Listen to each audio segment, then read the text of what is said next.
સિંગ હારી કરવા મળે છે અને એટલી અમારી સિંગ થઈ છે.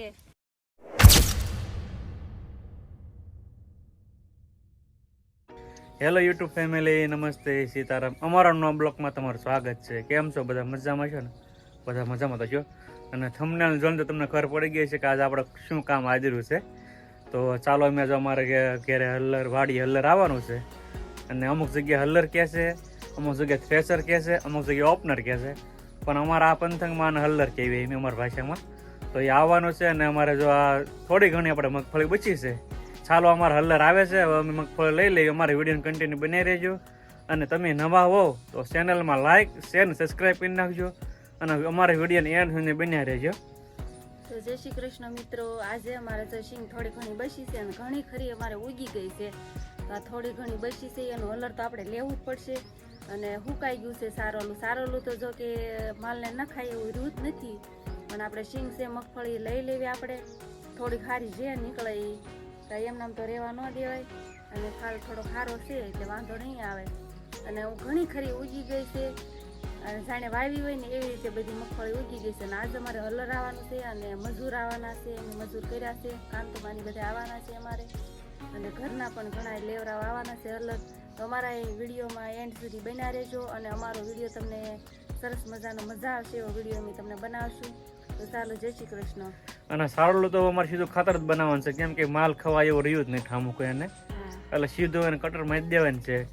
એટલે થોડી ઘણી સિંગ બચી છે ને એ સિંગ ઉગી ગયેલી છે. આપણે બહુ કઈ ખાસ છે નહીં. અમારી પાછળ વાડી આ પાછળ છે એમાં છે મગફળી. અત્યારે ઉગી ગયેલી દેખાતી રહેશે. એમ થાય કે વાવણીની વાવેલી હોય ને એવી સરસ મજાની સિંગ ઉગી છે. અને આના સિંગમાં જો પાણી પાઈ દીધું હોય તો સિંગ સરસ મજાની થઈ જાય. પણ આપણે કોઈ દિવસ અખતરો નથી એટલે આવું જોખમ ન લેવાય કા ન લેવાય. એને કરતા આપણે ઘઉં કરીને ઘઉં કરવા સારા. હાલો, હવે હલર આવવાનું છે ને હવે આપણે સલાખાને એવું બધું ગોતી લઈને આપણે કપડાં બદલી નાખ્યા છે. અને હવે હલર આવવાનું તૈયારી થઈ ગઈ છે ને હવે સલાખા અને તગારાને એવું આપણે તૈયાર તો કરવું જ પડશે. તૈયાર કરવું પડે. તો હલર આવે પેલા કેટલી માથાકૂટ હોય કા. તો સલાખાને એવું કમલા કિન્ના કલર પોગવા આવ્યું છે. હાલો તો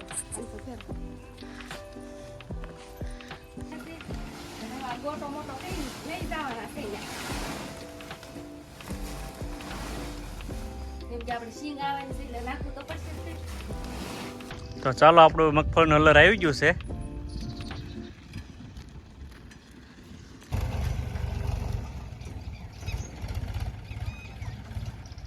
શું કહો દોસ્તો, આ પટ્ટાવાળો આપણો હલર છે.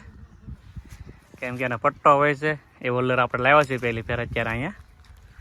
તો જોયું છે કેવું હાલે છે. અને એ થોડોક ઘાવર છે એટલે થોડોક ખેમા છે. અડધી કલાક ખેમવી પછી આપણે ચાલુ કરવી.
જોઈ શકો આપણે હલસલું થઈ ગયું છે, અડધું પૂરું થવા આવ્યું છે.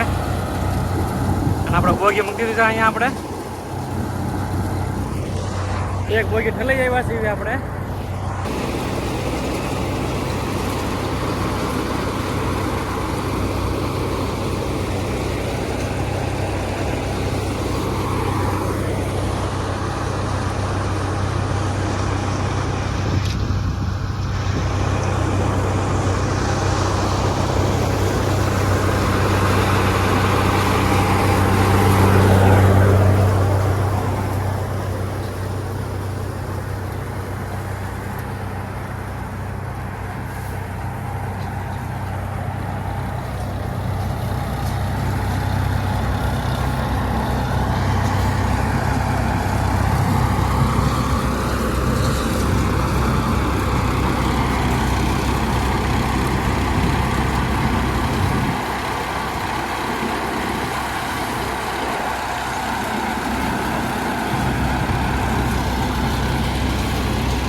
તો ચાલો દોસ્તો, જો ટ્રેક્ટર ભરીને આપણે હલર છે ને એને ઠલવા જવાનું છે. તો ટ્રેક્ટર ભરીને ક્યું આખું અત્યારે આપણે ના થોડોક આખો છોડવો પડે છે, એટલે આપણે ટ્રેક્ટર મૂકી દીધું અત્યારે આપણે અહીંયા. અને જો આ બૈરો ગહણી વેવે છે અને આપણું ટ્રેક્ટર ભરવાનું છે. અત્યારે હલરને પોરો ખાવા દીધો છે. તો ચાલો મેં આ ફેરો ભરીને ક્યું આખો. જોઈ શકો છો આપણે હલર લેવાઈ ગયું છે અને આપણે મગફળી હારી કરવા માંડ્યા છે બધાય. અમારા મામી આવી ગયા છે હારી કરાવવા, અને કાંતુ કાકી પણ આવી ગયા છે હારી કરાવવા, અને સંબા પણ હારી કરાવવા આવી ગયા છે. અને આ પાર્થના મમ્મી પણ સિંગ હારી કરે છે. હા, જમી સિંગ હારી કરવા મળે છે અને એટલી અમારી સિંગ થઈ છે. આ પલ્લેલી નથી, આ અમારી સુકાઈ ગયેલી સિંગ છે, પલ્લેલી નથી, વરસાદમાં નથી આવેલી. અને સરસ મજાની માંડવી અમારે તૈયાર થઈ ગઈ છે અને જો હારી કરવા મળ્યા છે. અને એટલો કચરો એની કાઢ્યો છે અને એટલી માંડવી મેં હારી કરી છે. અને બધા જવા હારી કરવા મળ્યા છે માંડવી. હલલ નહીં નાખ્યું તરત જ તે અમને આ કામમાં ભેટાડ્યા. કાંતુ કઈ કા કાંતુ કઈ